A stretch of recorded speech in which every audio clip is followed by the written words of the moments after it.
Il se passe quelque chose de fondamental en ce moment dans le football. Ça concerne la défense.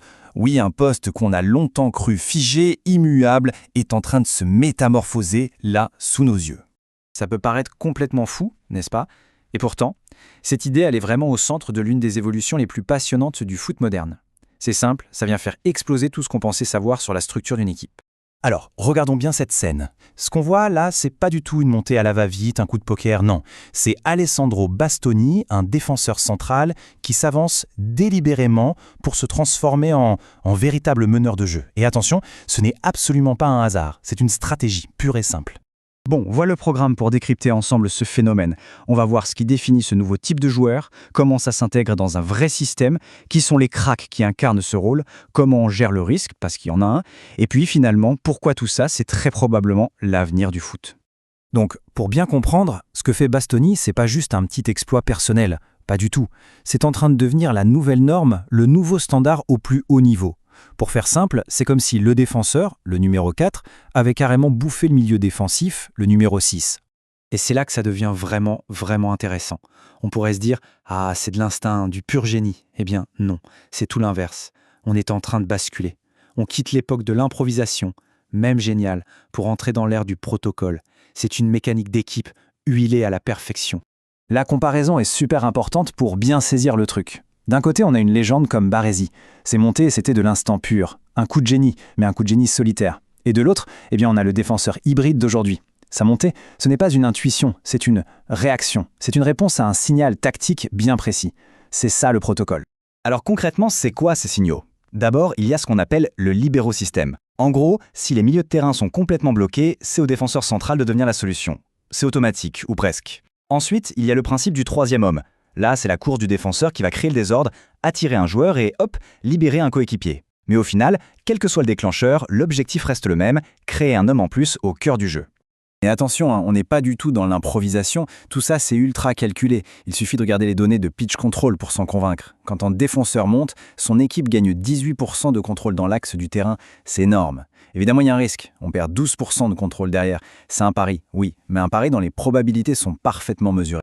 Ok, on a vu la théorie, maintenant passons à la pratique. Mettons des noms, des visages sur ce concept. Qui sont ces joueurs qui, aujourd'hui, incarnent le mieux cette petite révolution sur le terrain? On revient sur Bastoni, parce que c'est vraiment le maître en la matière. Et il y a une stat qui le prouve, c'est l'EPV. En gros, ça mesure le potentiel de but d'une possession de balle. Et tenez-vous bien, quand Bastoni s'avance au milieu, la valeur de la possession de son équipe bondit de 50%. 50%, c'est dingue, il ne se contente pas de faire la passe, il transforme une possession banale en occasion de but. Autre cas d'école, le phénomène du Barça Pau Barsi. Et là, le chiffre est juste incroyable. Des tests en labo ont montré que sa vision périphérique est 15% supérieure à la moyenne des autres joueurs pros. On n'est plus dans le talent là, c'est presque un super pouvoir cognitif. C'est ce qui lui donne toujours ce temps d'avance. D'ailleurs, son coach, Hansi Flick, l'a résumé de manière parfaite. Il dit que son cerveau traite des infos que les autres ne voient même pas. Forcément, avec une vision pareille, il a la confiance nécessaire pour quitter sa défense et aller créer le danger plus haut. Et pour compléter ce tableau, on a deux autres profils très intéressants. D'abord, Ricardo Calafori. Lui, c'est la trajectoire parfaite. C'était un latéral, on l'a reconverti en défenseur central, justement pour qu'il puisse mieux se projeter. Et puis, il y a le futur, Lenny Yoro, une sorte de toile vierge capable de casser les lignes balle au pied tout en gardant un calme olympien face aux meilleurs attaquants du monde. Bon, c'est super tout ça, c'est magnifique. Mais la question qui brûle les lèvres de tout le monde, et s'il perd la balle, c'est le cauchemar absolu pour un entraîneur, la contre-attaque. Eh bien, la réponse, encore une fois, elle n'est pas dans les pieds d'un seul joueur, elle est dans le système. Le mot-clé, c'est la compensation. Il faut imaginer ça comme un jeu de chaises musicales, mais hyper bien coordonné. Dès qu'un joueur quitte sa place, un autre vient la prendre, instantanément. Le central monte, eh bien, hop, un milieu ou un latéral coulisse pour boucher le trou. Le but, c'est que le mur défensif ne s'écroule jamais. Et ce risque, il est même chronométré, à la virgule près.